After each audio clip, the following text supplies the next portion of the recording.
kiki kuolabira nti oliko omwoyo gw'olutwe.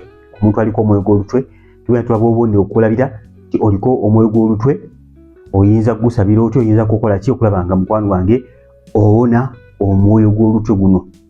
Omwoyo gw'olutwe guno mubi nnyo ddala okutuusa gye ngomezza. Omwoyo gw'olutwe mubi nnyo ddala.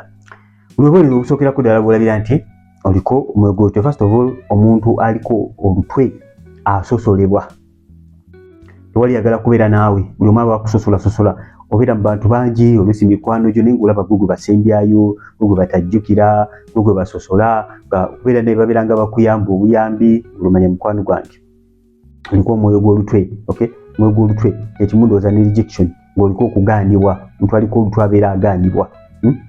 Oliko olutwe buli kimu. Fact olutwe nekyo ababeera bakuwaayiriza nnyo. N'ekyotakoze gwe olutwe. Baba nga mubadde mwina mukola emirimu oba mu kampani baba bagoba abakozi bwe batandikirako olutwe. N'ebyotakoze era basonga mu ggwe egw'omanya nti oliko omwoyo gwaki ogw'olutwe. Tugenda kulaba engeri gy'osobola okuba ng'owonamu omwoyo guno teweeraliikirira. Omuntu aliko olutwe tugambye nti asosolebwa, awaayirizibwa, agaanibwa, kye tuyita rejection. Obeerako okugaanibwa okw'amaanyi ennyo. Kino emikwano gyo gye weeyagala ennyo bibeera nga bakuyamba obuyambi ng'oli nabo.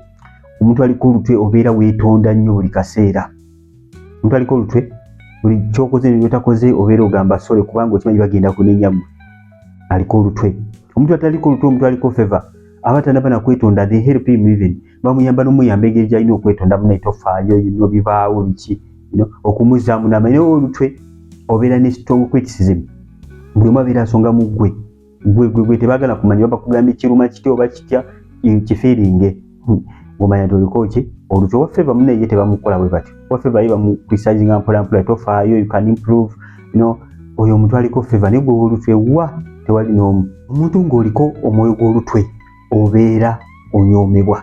Tewali akuwa kitiibwa n'omu. Yadde n'ombwa tewali akuwa kitiibwa. Buli omu aba akunyooma, buli kyogera tekikola makulu. Ne bw'oyimira okubira bagamba oyo ayogera biki oyo.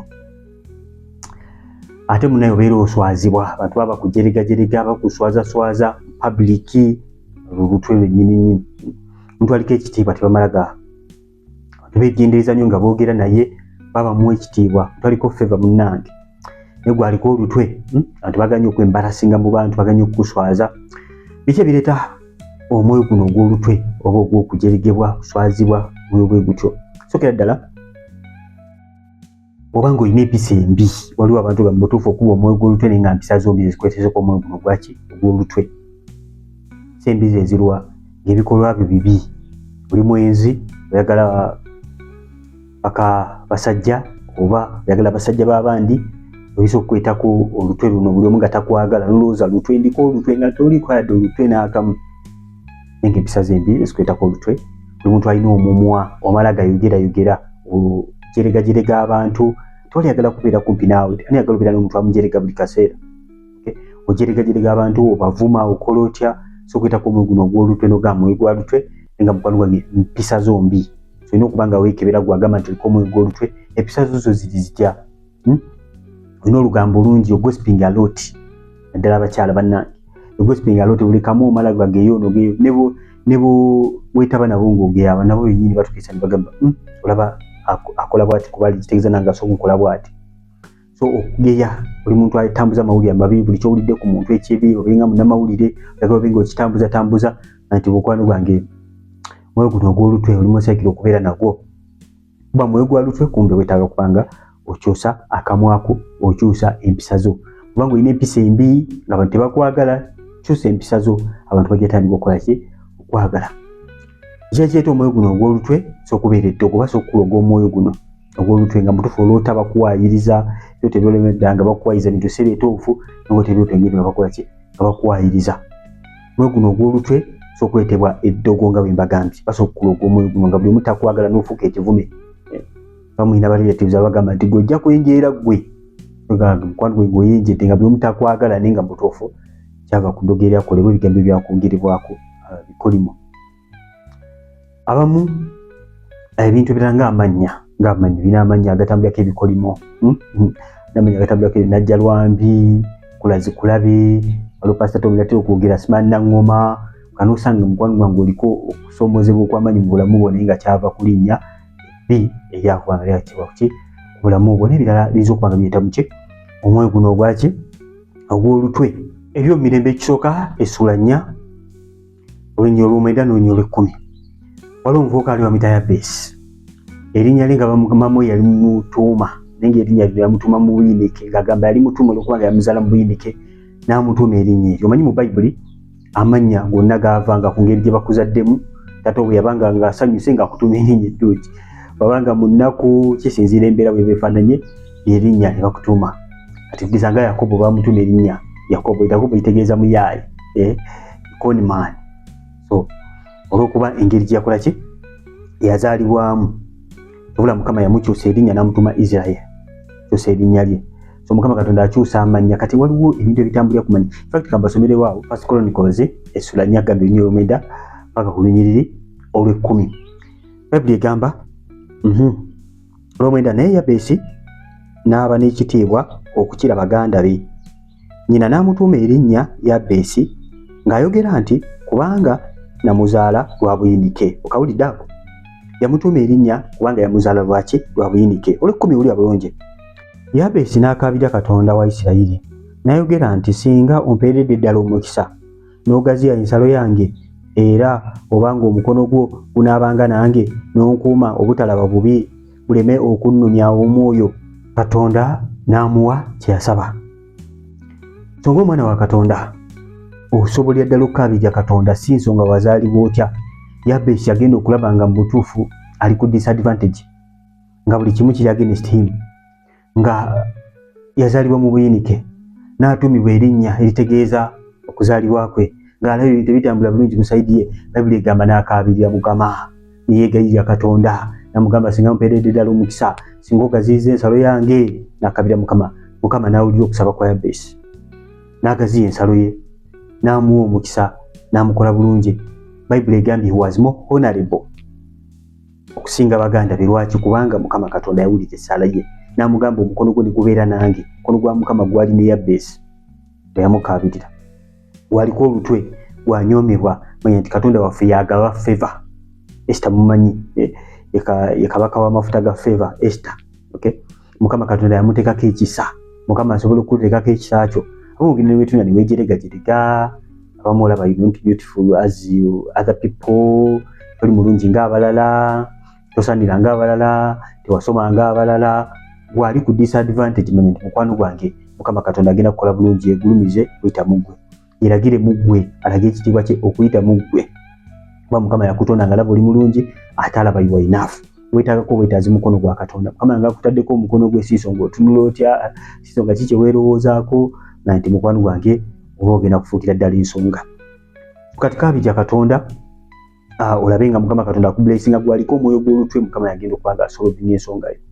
Reflectinga ku bulamu bwo. Olutwe luva ku ki? Bw'obanga olina empisa embi ne bonaakaabirira Mukama kozi ng'omukaabirira kukyusa, Mukama tagenda kubanga kuteekako favor ye ng'ate okyalina empisa embi, okyalina embala ya Sitaani. Okulaba ng'ebikolwa byonna ebibi bya Sitaani bijjako.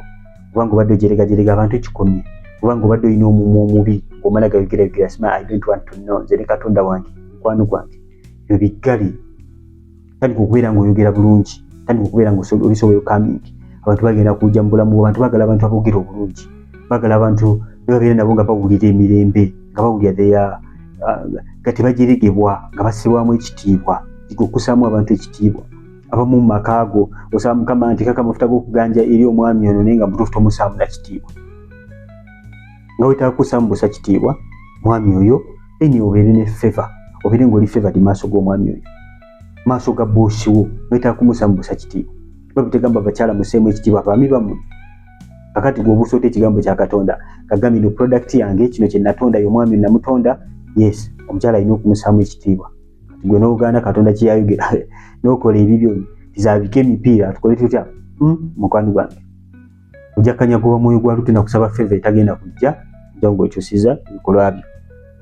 Checking emikwano gy'olina bwe giba mibi. Bayibuli egamba do not be deceived. Bad company corrupts good morals. Emikwano emibi gitta empisa ennungi. Olina emikwano mibi okutta empisa zo ennungi. Checking abantu b'otambula nabo, Abaganda bagamba mbulya bw'oyita naye nkubulya empisa zo. osobola okubeera nga tebakwagala abantu b'osassociatinga nabo. Okay? Noonya abantu abatuufu olina okuba nga bassociatinga nabo. So omwezi guno ogw'olutwe oba nga ddogo liri ku bulamu bwo, omuntu kuva ajja kuba nga abikubikolera, otegeere nti no ddogo liri ku bulamu bwange, ng'olaba oli oyenjerayenjera, olaba owaayirizibwa, olaba tulife banawe kirabye dda mu kyoto ng'ososolebwa, omwezi guno gukube. Waliwo ebigambo byogera ku bulamu bwo, waliwo ebikolwa ebikutambulirako nga Yabesi yaliko ekikolwa ekyali kimutambulirako, erinnya nga limutambulirako, kubanga mama we yamuneeminga n'amuwa erinnya n'agamba nti olwokubanga yamuzaalira mu buyinike kyava yamutuma erinnya erya Yabesi, litegeeza buyinike. Oyinza okuba nawe olina erinnya ng'eryo, nti mukwano gwe erinnya eryo ssazzaamu endagaano zonna zitambulirako, kubanga erinnya eryo eryogera eri obulamu bwo, erinnya identity yo. Okay? Eryaga kikyo, gwani nti nze Yabesi, gwani nti nze Naŋŋoma, gwani nti nze Simase Misambwa. Ogabaafe obulungi ebazibe. So amannya ago gatambulirako ennyo ebintu ebyo. Obanga olina olutwe, Katonda yekka agenda okusolvinga ensonga eyo, naye nga gwe alina olutwe olw'empisa ze embi, olw'okubanga weemanyi, olw'amalala go, weekolemu omulimu, ogenda kuba nga olaba ekisa kya Katonda. Ngambye gwe ali ku disadvantage nga Yabesi, kaabirira Mukama, Mukama agenda kukola bulungi, ogenda okulaba Mukama Katonda akutwala ddala ku ddala. Bye weerowoozako byonna bibadde weejerega ng'olowooza toli mulungi kimala, tewasoma kimala, byonna Mukama asobola bibikkako, asotekako ekitiibwa kye n'abibikkako. Oyinza oba oli mumpi, olaba oli mumpi, weejerega, weenyooma, mukwano gwange Mukama asobola okuteekako ekitiibwa kye. Si nsonga God created you enough, weetaaga bwetaazi Katonda yekka, ogenda kulaba ekitiibwa kya Katonda ku bulamu bwo, ogenda kulaba feva ye, nga baali bakugaana, abaali bakunyoma, abaali bakujerega, nga Mukama akusukulumiza nga bwe yakola ku Yabesi. Katonda yakola Yabesi akyali mulamu, ate nawe ayagala okuba nga akukolera azonga zuze gy'ali. Ebikwano kankomawo ku mwoyo guno ogw'olutwe, ategedde ku mwoyo guno ogw'olutwe, otegedde ekyokukola gwaguyina, otegedde ekyokukola. Katonda yekka solution, okujjako gwolina empisa embi z'olaba ezikyali mu bulamu bwo, karakitayo ng'abantu tebakwagala bakarakitayo, n'ekyokukola okitegedde kuba kukyosa empisa yo. Nakoze ka video akogera ku birooto ebikwatagana ku mbuzi, kubanga tunnakalaba, kubanga kalabye esooka eyongeza kuna wano waggulu, ojja kola ka video bw'oyalota ku kyoto eky'embuzi, n'atandika kukyota kirabe, osooka ng'okola ki, okitegeera ng'obudde bukyali, so that bw'okyota tegeera amakulu gakyo n'okuyambako otolako wano waggulu, olina kuba olaba ka video ako ku birooto ebikwatagana ku mbuzi. Mukwano mbeere bulungi, Sigala Brother Steven, The Chosen Generation, nga tuli balokole ebirooto, nga ku topikisi endala. Mbeere bulungi, mweraba.